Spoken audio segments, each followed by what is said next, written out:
Okay, if there was a such thing as a special report, this would be it on TWIP. So let me preface this by saying a couple of episodes ago, we reported on This Week in Photo, we reported on some changes to the Canadian copyright law as they apply to photographers. And mea culpa, we got it completely wrong. We just messed it up. And of course, the TWIP universe, the TWIP army, being the vocal ones that they are, let us know that we screwed it up. So to make it right and to actually give some useful information, Don Komarechka, one of our frequent TWIP hosts, offered to come on and sort of let us know exactly what the law means. Of course, prefacing this with he's not a lawyer. He's a photographer that just lives in Canada, and these laws affect him. So Don is here to explain what the changes to the Canadian copyright law mean to photographers living in Canada. Don, welcome to this Week in Photo special report. Well, thank you for having me. I feel like I'm a reporter in the field here. You are. Let's go live to our embedded troop, Don Komarechka. So Don, let's just jump right into it. So first of all, for the folks that may not know who you are, you're an amazing photographer. You do some killer macro stuff with snowflakes and all kinds of crazy stuff. And you teach workshops. You got a website. So you're a pro. You know your stuff, right? I am, and I pay very close attention to the way the laws affect how I take my pictures and what I do with them, and if I own them, and all of that type of stuff. So we recently had a very big change to the Canadian copyright law. And it's a change that's been going on for many years. It had been proposed, I think this was the fourth time that it was proposed, and it finally went through. And I think November 7th, it became active law. Okay. And this change helps photographers quite a bit. But there's a bit of misunderstanding into exactly what the law does, what it allows, what it doesn't. And I've spent a bit of time since November or so, just digging through it and figuring out exactly what these changes are. Mm-hmm. Now, as you said, I'm not a lawyer, and I don't pretend to be. And if any of this interests you, you want more information, go talk to a lawyer, because they'll have the full understanding of how the law affects different things, and it's very intertwined. I think I was saying earlier that I've just been snorkeling around the iceberg that is the Canadian copyright law. That being said, some of the fun changes, some of these affect photographers, some of them don't. I mean, there's a lot of variation in this. No, is the law, just before you continue, is the law designed to, is it aimed at just general copyright? Is it aimed at creatives in general, or? A lot of the stuff has to do with creatives, but some of it has to do with infringement as well. Okay. So it's modernizing both sides of the equation. Okay. So we have something in Canada called fair dealings, and it's very similar to the U.S. fair use. We now allow fair dealings for education, satire, and parody, which previously were not allowed in Canada. So from an educational standpoint, I mean, I teach workshops. I teach at the local college here. So now educational institutes can replicate pretty much all content without the permission of the copyright owner. Now, you have to give credit, and there's stipulations to it, but you don't need to seek permission first, which is wonderful, because previously that was a big roadblock. If you wanted to, say, show a video in school, you couldn't show any video in school. You would have to have permission. And going through elementary school, the boring, same old videos were played year on year in grade school, because they would need to get permission from whatever movie house produced it, and they wouldn't give it. So now that, it helps our education system quite a bit as well. Now, how can, just before you continue on that, so that's a good example of the law being used in the correct way. What are some ways that people might exploit it for nefarious reasons? Oh, well, you see, people can then take anything. It has to be in educational or in, I think, the libraries, and I think there's certain religious groups and nonprofits that have uses for this as well. I can't think right off the top of my head any nefarious ways. I guess I'm an honest guy. I don't think of ways to use the law in bad ways. But this went through, like I said, 4 different revisions and was rejected so many times. So it's been refined quite a bit. Okay. But it also allows for, in some ways, for you to take YouTube. there's been a big issue with people using copyrighted material online for YouTube videos or anything else like that. And this new provision also has certain things for something called user-generated content, where if you're taking content from other sources, say movie clips, song clips, other people's work of any kind, you can mash it together into a video on YouTube. And as long as you fall, I think there's 4 or 5 different stipulations. You've got to give credit. You've got to have, there's certain requirements that you have to hit. Yeah. But you can use copyrighted work in YouTube videos in Canada now, at least. In a mashup. So I'm just trying to get my brain around what that could look like for a photographer. Again, using it. So you're a digital artist and you're putting it together, a music video or some sort of animation. So you could use other people's work to build that animation, and then at the end of that, as long as does it become your work at the end of it, or is it a group copyright? How does that work? I guess you got to talk to a lawyer. Yeah. I don't know if you would own the copyright to it, and because it's a new work. It's like the Shepard Fairey thing, right? It's a new work after the end. It has to be exclusively, and this is listed in the law. It has to be exclusively for nonprofit. Okay. You cannot make any money. It has to be non-commercial. Okay, so got it. It wouldn't be your own full rights if there's some limited rights that are provided. Yep. They specifically say, like, if you've got a YouTube video and you try to put ads on it and it's somebody else's content, then you're taken down regardless. So there's all these different rules that you have to hit. That makes sense. Okay. But these laws affect photographers in many ways as well. And one of the biggest changes is that previous to this, I'm going to bore you for a second and read some of the language. Okay. It's going to be quick. It's going to be pretty painless. Take your time. The old language was where, in the case of an engraving, photograph, or portrait, the plate or other original, you can see how dated this was ordered by some other person and was made for valuable consideration, and the consideration was paid, yada, yada, yada, it's owned by the person who paid you. The law has now been changed so that you will retain the copyright to everything for commercial use.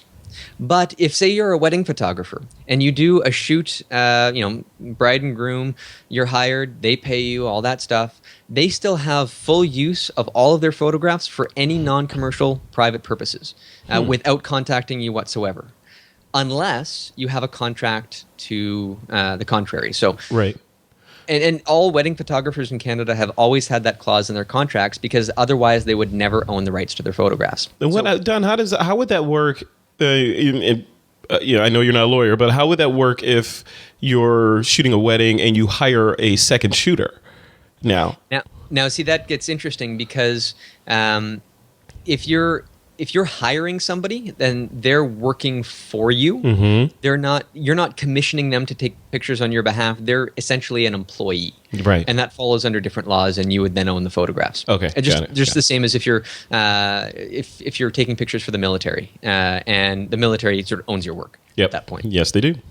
Yeah. So this has some ramifications, because in the law, and this is kind of, I didn't realize it until I was reading it, but again, to go into the language here, it says a photograph or portrait that was commissioned by the individual for personal purposes and made for valuable consideration, unless the individual and the owner have an agreement otherwise. But it doesn't say that the valuable consideration was paid. In the previous language, it said that they would have to make the agreement and pay you. Mm. But now the payment issue is not in the law, so that kind of raises another flag as well. I'd have to read more deeply. But it says valuable consideration, though, right? Right. But that could be experience, right? So the valuable consideration is just.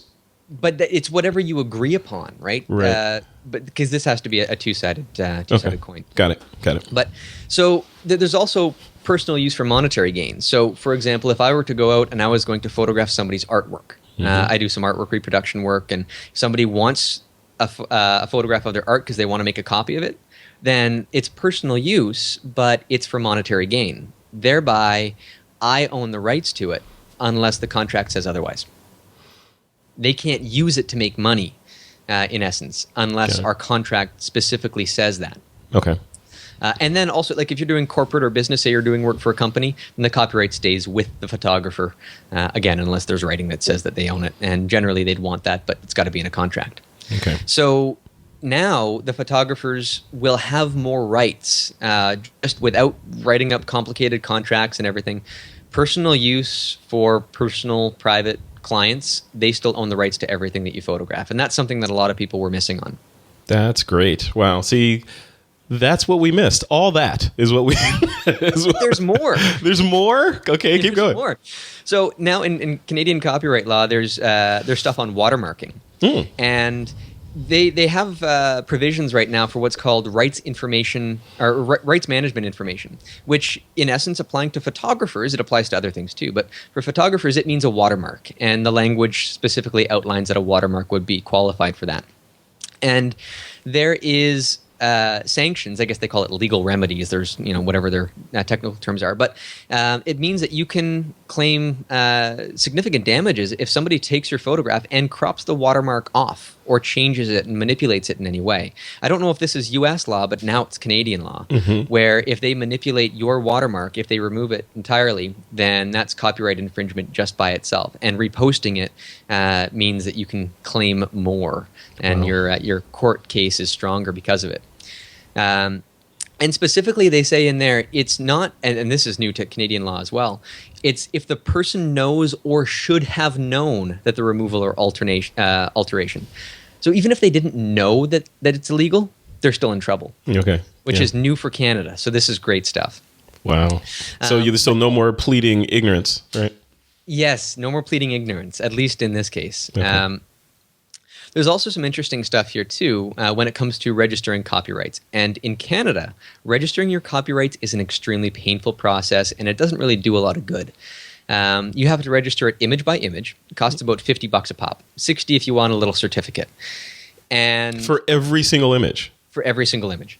And when you register an image, it doesn't even allow you to upload a copy of the image for reference. It just takes the title of the work, the date that it was made, and your name. And so it's unusual in that sense that it's not really a good record keeper.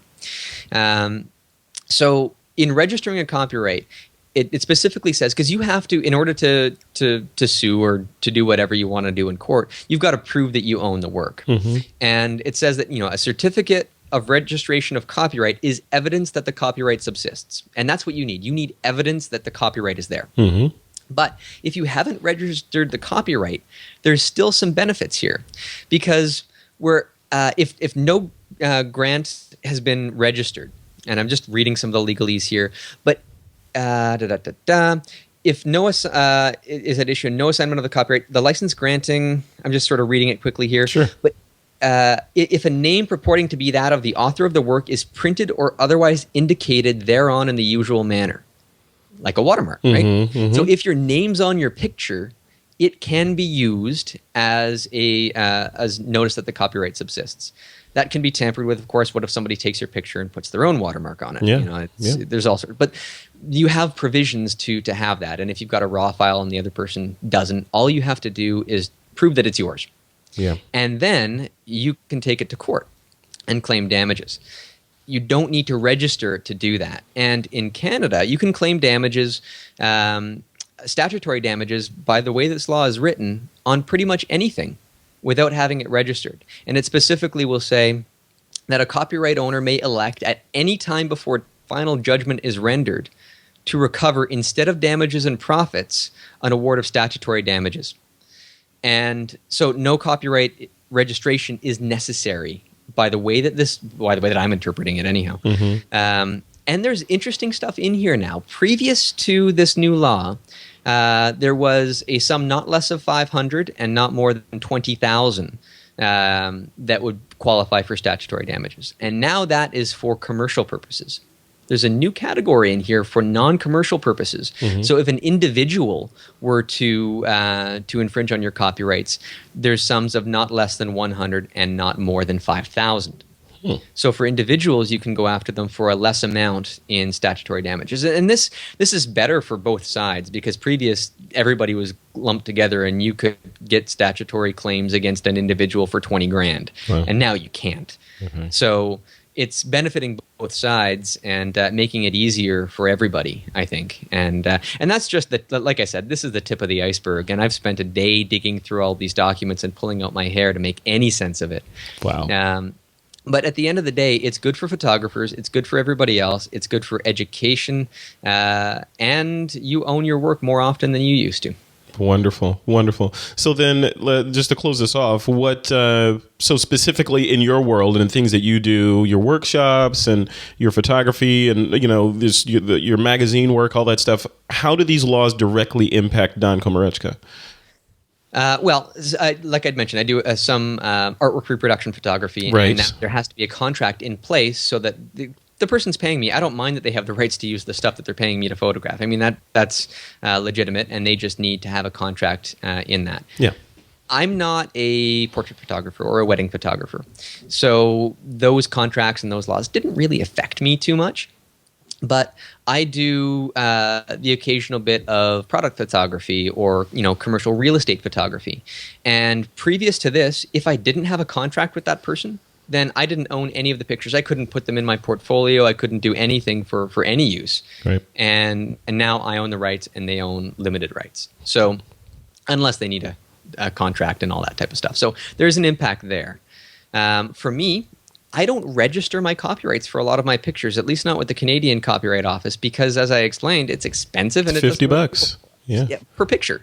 I have registered a few, and that's come in handy, but I can't afford to register them all, and now I might not need to, depending on how this law is written and interpreted. So I think that can be a very good thing.